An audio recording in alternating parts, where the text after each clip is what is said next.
Hello students, welcome to the world of living organisms. और हम बात कर रहे हैं लेसन न्यूट्रिशन इन एनिमल्स की, जिसमें हम टॉपिक पढ़ेंगे आज digestion in humans. And this is the content of worksheet 20 which is scheduled for the date 9th December.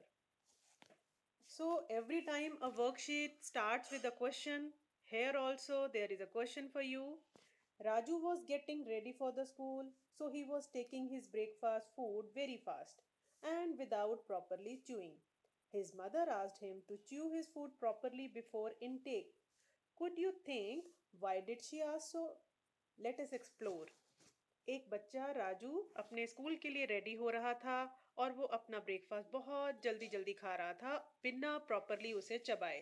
तो उसकी मदर ने बोला कि प्रॉपरली फूड को च्यू करो, उसको अंदर ले जाने से पहले, मीन्स उसे फूड पाइप और अदर ऑर्गन्स में ले जाने से पहले प्रॉपरली च्यू करो। ऐसा क्यों कहा उसकी मदर ने, क्या आप सोच सकते हैं?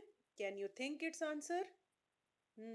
If not, then watch the full video so that you can study about this topic more.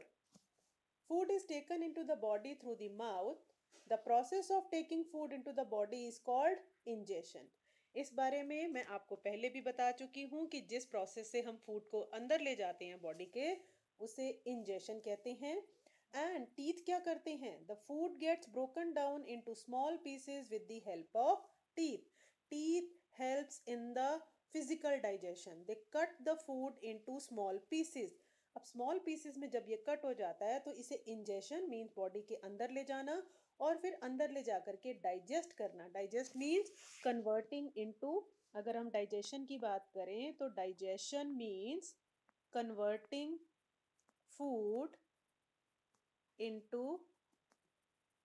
Converting into simpler substances.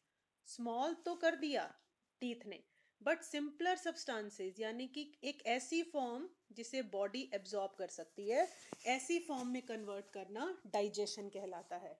Our teeth vary in appearance and perform different functions. 4 types के teeth होते हैं हम humans के mouth में. First of all incisors. They are used for cutting and biting. They are also called cutting and biting teeth. They cut the food, they bite the teeth, bite the food. Second one is canine. They pierce and tear the food. वो उसको चीरते और फाड़ते, means और उसके pieces करते हैं और उन्हें अलग अलग करते हैं एक दूसरे से. Then the third types are premolar. They help in chewing and grinding. Grinding means उसे और अच्छे से चबाना और उसे बिल्कुल एक पेस्ट फॉर्म में ले आना. And the fourth ones are molar. ये भी प्री मोलर्स की तरह इनका भी फंक्शन है च्यू करना, चबाना और ग्राइंड करना. देखो हम घर में भी जब मिक्सी में कोई चीज़ ग्राइंड करते हैं, पीस देते हैं, है ना, आपने देखा होगा घर में जब मिक्सी चलती है तो वो पूरा पेस्ट बना देती है चीज़ का. उसी तरह से pre molar and molar they also convert the food into the PCs of food. जो इंसाइजर्स और कैनाइन ने पीसीस किए हैं उन्हें ये किस में कन्वर्ट कर देते हैं? पेस्ट फॉर्म में. फाइन. और यहाँ अब हम एक इस पिक्चर पे, इस डायग्राम पे थोड़ा सा लुक ले लेते हैं, देखते हैं इसे, जिसमें कि इनका अरेंजमेंट शो किया हुआ है. यस, ये आप यहाँ देख सकते हैं. ये थोड़ा सा डायग्राम बहुत क्लियर नहीं है.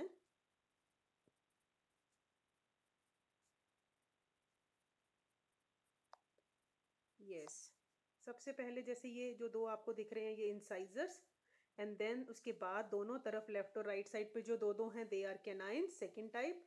और उसके बाद वाले जो दो दो और हैं they are premolars, and last के जो 3 हैं दे आर मोलर्स. आपको पता है ह्यूमन टीथ जो है वो 32 होते हैं.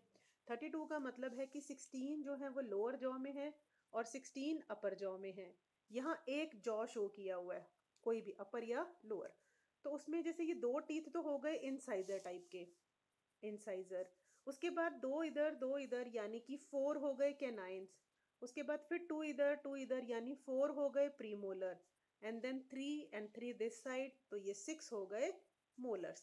Now 2 + 4 is 6, 6 + 4 is 10, 10 + 6 is 16. तो एक जॉ में 16 टीथ ये कवर हो गए, जिसमें से फर्स्ट 2 जो बिल्कुल सेंटर वाले फर्स्ट एक एक कह लो, अगर हम 16 को भी डिवाइड कर दें 8 8 में, तो एक तरफ 1 2 2 एंड देन 3.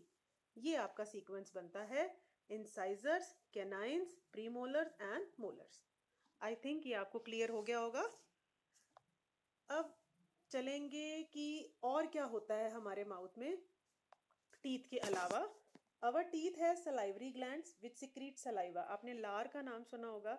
जैसे हमारा मुंह हमेशा गीला गीला सा रहता है, और कोई भी टेस्टी फूड को देखते ही या जब हमें हंगर फील हो रही होती है तो हमारे माउथ में और वेट हमें फील होता है बिकॉज ऑफ दिस सलाइवा। ये जो लिक्विड सिक्रीट होता है, ये सलाइवा भी क्या करता है, स्टार्च को शुगर में ब्रेक करता है। मीन्स स्टार्च भी एक फॉर्म है कार्बोहाइड्रेट की, और शुगर भी। तो स्टार्च को शुगर में कन्वर्ट कर देता है, यानी स्टार्च जो है वो थोड़ा कॉम्प्लिकेटेड कार्बोहाइड्रेट है, उसको शुगर यानी कि सिंपल कार्बोहाइड्रेट में कन्वर्ट कर देता है, सो दैट कि वो हमारे सेल्स में एब्जॉर्ब हो जाए। और जब आप किसी पीस को च्यू करते हैं थोड़ी देर के लिए, तो आपको ये चीज़ फील भी होती है, आप ये एक्सपीरियंस करते हैं कि सलाइवा प्रॉपरली मिक्स हो गया है। और सलाइवा मिक्स होने पर स्टार्च जो है वो शुगर में कन्वर्ट हो जाती है, and we start feeling sweeter. हमें एक मीठा मीठा सा महसूस होने लगता है, हल्का सा जैसे मिठास आ रही हो। ऐसा आप इवन चपाती खाते हैं तो भी आपको फील होता है। Now the next organ in our mouth is tongue. Tongue एक फ्लैशी मस्कुलर ऑर्गन है जो अटैच है back to the floor of buccal cavity. ये जो हमारे माउथ का ये गड्ढा है ना, बॉडी में इस तरह के बहुत सारे पिट्स हैं, बहुत सारे गड्ढे हैं जिन्हें कैविटीज बोलते हैं। और ये जो माउथ वाली कैविटी है इसे बक्कल कैविटी बोला जाता है। यहाँ पर ये एक फ्लैशी सा जैसे मांस टाइप का और मस्कुलर है, मीन्स आप इसकी शेप को चेंज कर सकते हैं, करते हैं ना हम, बाहर भी निकाल लेते हैं तो ये स्ट्रेच हो जाती है। हम इसे, कई लोग इसे ट्विस्ट भी कर लेते हैं, मोड़ लेते हैं, because it is muscular organ. जो मसल्स होती हैं वो फ्लेक्सिबल होती हैं, तो it is also one of the muscle. इसमें टेस्ट बर्ड होते हैं जिनकी वजह से हम डिफरेंट टेस्ट, डिफरेंट टाइप्स के फूड और उनके टेस्ट को फील कर सकते हैं। जैसे कि अब यहाँ पर इनकी लोकेशन भी दी हुई है। फर्स्ट ऑफ ऑल, जैसे स्वीटर, कोई भी चीज़ है वो आपको सबसे आगे की तरफ, अपनी टंग के आगे वाले हिस्से में ही स्वीट महसूस होगी। जैसे आप अपनी टंग के पास रखेंगे, आप कहीं भी मुंह में रखिए किसी फूड आइटम को, आपको स्वीट का टेस्ट फ्रंट में ही आएगा। इसी तरह से सौर यानी खट्टे का टेस्ट यहाँ लेफ्ट और राइट साइड में आएगा। सॉल्टी का जो टेस्ट है वो आपको यहाँ बैक साइड पे आएगा, ये पीछे। एंड बिटर, कड़वे का जो है वो बिल्कुल पीछे बैक पे आएगा। सो ये टेस्ट बर्ड्स होते हैं डिफरेंट टेस्ट के लिए। फाइन। अब हम चलेंगे डेंटल केयर वाले टॉपिक की ओर कि हमें अपने दांतों की सुरक्षा कैसे करनी है, हमारी अच्छी हैबिट्स क्या हों। अगर आप अपने दांतों को क्लीन नहीं करेंगे, अपने माउथ को क्लीन नहीं करेंगे खाना खाने के बाद, तो बहुत से हार्मफुल बैक्टीरिया उसमें ग्रो हो जाएंगे। फाइन। क्योंकि वहाँ पर शुगर प्रेजेंट होते हैं, हमारे सलाइवा जो हैं वो स्टार्च को शुगर में कन्वर्ट कर चुके होते हैं। इन शुगर शुगर इन बैक्टीरिया का फूड बनता है। अब ये बैक्टीरिया क्या करते हैं, ये शुगर्स पर एक्ट करते हैं, उसे ब्रेक डाउन कर देते हैं और फिर रिलीज करते हैं एसिड्स। ये एसिड्स जो होते हैं ये हमारे टीथ को डैमेज करते हैं। टीथ में भी बेसिकली बेटा जो हमारा फ्रंट वाला हिस्सा होता है ना, जो जिसकी वजह से हमारे टीथ वाइट लगते हैं, दैट इज कॉल्ड इनेमल। तो ये इनेमल को नुकसान पहुंचाते हैं, और इनेमल जो है सबसे हार्डेस्ट सब्सटेंस होता है बॉडी का, उसको ये वीक कर देते हैं। और दांतों का रंग भी वाइट की जगह फिर येलोइश होने लगता है, और वीक भी होने लगते हैं। अपने गम्स से उनकी जो पकड़ है वो मजबूत होती है, लेकिन जब हम ज़्यादा दांतों को साफ नहीं करते, उनका ध्यान नहीं रखते, तो ये ग्रिप भी वीक पड़ने लगती है, तो दांत टूट भी सकते हैं, कमज़ोर हो सकते हैं, उनमें से ब्लीडिंग हो सकती है, और फिर हम कोई भी इस तरह की चीज़ खाने के लायक नहीं रहते। धीरे धीरे इतना डेटियोरेशन आ जाता है टीथ की हेल्थ पे, and this is called tooth decay. तो हमें अपने दांतों को ब्रश के साथ क्लीन करना चाहिए एटलीस्ट ट्वाइस अ डे। खासकर रात को जो ब्रश किया जाता है वो और भी ज़्यादा इम्पॉर्टेंट है डे टाइम वाले से। करना हमें मॉर्निंग में उठने के बाद भी है और रात को सोने से पहले, जिसके बाद आप कुछ नहीं खाना चाहिए आपको, वो तो और भी इम्पोर्टेंट है। क्योंकि अगर आप ब्रश नहीं करते तो पूरी रात दांतों में कुछ कुछ फूड पार्टिकल्स फंसे रह जाते हैं, वो शुगर के पार्टिकल्स फंसे रह जाते हैं, और उन पर बैक्टीरिया ग्रो करते हैं, बैक्टीरिया ब्रेक डाउन करते हैं उन्हें और एसिड्स रिलीज करते हैं।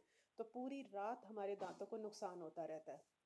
और दूसरी बात, हर जब भी कुछ आप खाएं उसके बाद माउथ रिंस ज़रूर करें। फाइन।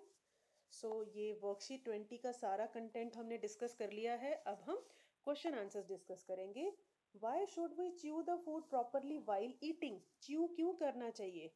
च्यू करने से क्या होता है, so that saliva gets mixed, और सलाइवा मिक्स हो जाएगा तो वो फूड को डाइजेस्ट करता है, और फूड के भी कौन से पार्ट को डाइजेस्ट करता है, कार्बोहाइड्रेट को। तो सलाइवा अच्छी तरह से मिक्स हो जाए इसलिए हमें उसे च्यू करना चाहिए। एंड सेकेंड थिंग, च्यू करने से फूड का पेस्ट बन जाता है, और पेस्ट बनने से उसका डाइजेशन ईजी हो जाता है। क्लियर? अगर आप च्यू नहीं करेंगे तो पेस्ट नहीं बनेगा, उसको अंदर ले जाना भी मुश्किल होगा, और उसको सिंपल फॉर्म में कन्वर्ट करना भी बाकी बॉडी ऑर्गन्स के लिए डिफिकल्ट होगा।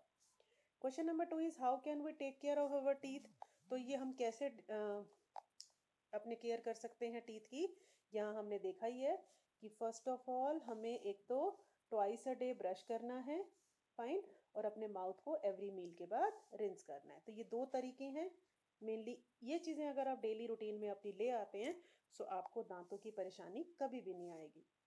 Now the next question is right the one function of each of the following. Salivary glands क्या करते हैं, सिक्रीट सलाइवा, ये सलाइवा सिक्रीट करते हैं।